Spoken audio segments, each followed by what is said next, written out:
And today she's serving. And I want her to come and tell you her story. Put your hands together for Chidera.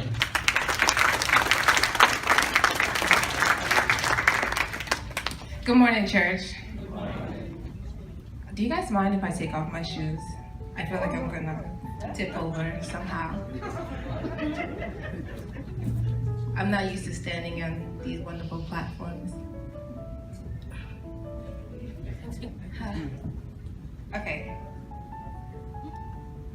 Okay, much better. Anyway, so my name is Chidera, and today I'm going to be talking to you briefly about service. And so, when I was younger, I wanted to be a lot of things. I wanted to be a model, an actress, a lawyer, an engineer, and it's all changed. Apparently, I'm not going to be the majority of those things. But there's one thing that I wanted to be that I've been working towards since I was a young child until now. And that was philanthropy. I wanted to become a philanthropist. I've always wanted to be a philanthropist. And for those of you guys who don't know what a philanthropist is someone that just basically a service. You are a problem solver. You go and you help people. You're a humanitarian. So service is following the example of Christ. Jesus Christ called us to follow him, to learn from him, to live as he lived, to love as he loved. This command to follow him is essentially the command to serve. He served to the extent that he gave his own life to secure a salvation for you and for me. Now, there are different types of services that you can perform to people, whether it be their physical needs or through spiritual needs. There's service such as giving your money. Nobody likes to do that, right? You guys like to do that? Yes. I like to do that. I'm going to tell you why giving money is really good. But there's also service through giving your time, giving your advice, genuine advice. And also in regards to spiritual needs, there's service through praying for other people, fasting for other people. So why is service to other people important? Service to other people is very important. And I know sometimes you ask yourself, well, why do I need to help other people? I get it. It's good for them. It blesses them. But what does it really do for me? See, when you decide to notice that there's something wrong, when you decide to act, when you decide to make a difference, no matter how small your difference or the impact is, you are taking the first step to changing the world. The greatest reward of serving others is how it makes you feel about yourself. That's one of the greatest rewards, I should say. That special feeling that you get inside, that is just overwhelming fulfillment and joy that you get inside, is God's way of telling you, thank you for coming and helping somebody. Thank you for caring. Thank you for taking your time off to do this. Thank you for making a difference in the world. Now, there's a Thanksgiving or a testimony I gave a long time ago about my tuition. And some of you guys are here when I give that testimony, some of you are not. So I'm going to say that testimony again. If you've heard it, act like this is your first time hearing it. So when a couple years ago, I was having an issue with finance in regards to paying for school. And there was something that I applied for. I didn't get a lot of the scholarships that I applied for. But then while I was, going through all that stuff, I was here in church and we noticed the lights would like flicker on and off. Do you guys remember those days? When the lights in the middle of the service would like just go off.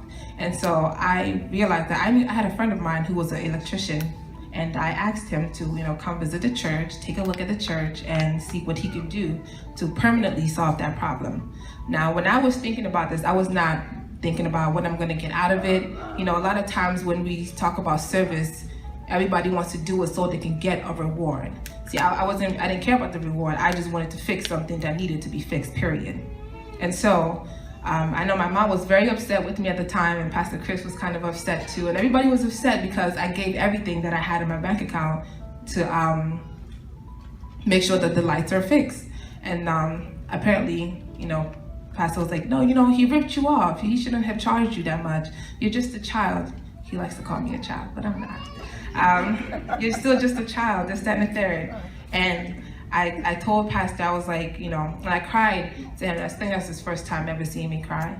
And I was like, you know, I've prayed, I have fasted, I have tried to live the life that you all tell me to live, and somehow I don't feel something, you know, significant in my life. I needed a change in my life, in my family's life, I should say. Everything I was doing was, you know, my prayer, my fasting. I wanted God to release my cousin from prison. I wanted God to, you know, cure my uncle from cancer. I wanted God to just do something tangible for my family. And I was like, I told Pastor Chris, I'm not gonna take back the money that I've given him. I've given him that, and that was what I wanted to give to God from the bottom of my heart. But at the same time, I felt like me giving him or being a part of fixing the issue in the church was a way or a venue that God could, like, you know, bless my family. That was it. And so the next day, or a couple months later, my cousin was released from prison, I should say. And so I was very excited about that. And the really good thing that happened was I got a scholarship. I got this full ride scholarship for like a whole year. And my mom didn't have to worry about, you know, paying for tuition, paying for anything. So those are the wonderful things that come with, you know, service in the house of God, and not just in the house of God, outside. The things you do to other people also show the God in you. And that can also, like, preaching is good, it's nice, but the real work is outside of, you know, this wonderful vicinity that we're in. And so when you are doing good to other people, when you are living a Christ-like type of lifestyle, when you are blessing other people, people are gonna look at you and say, well, you know, I like what this person is doing. I want to know, you know, how is it that they can do this? Or I want to get more of this, you know, this kind of people around me. And so what happens is they're like, hey, where do you go to church? You know, next thing you know, they start coming to church where you come to church. Next thing you know, you have saved a soul from Jesus Christ. The next thing you know, things are going good. So as I wrap up, I want to just say that a genuine commitment to others is ultimately a commitment to Christ. And it will make a difference in the choices you make. Giving your time, giving your talent. Yes, people that have talent, you can sing and everything, that's a talent.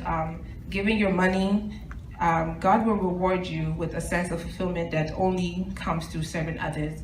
There's as I end, last one, in 1 Corinthians 15, verse 56, it says, and I'm reading from the Good News Bible translation, keep busy in your work for the Lord, since you know that nothing you do in the Lord's service is ever without value.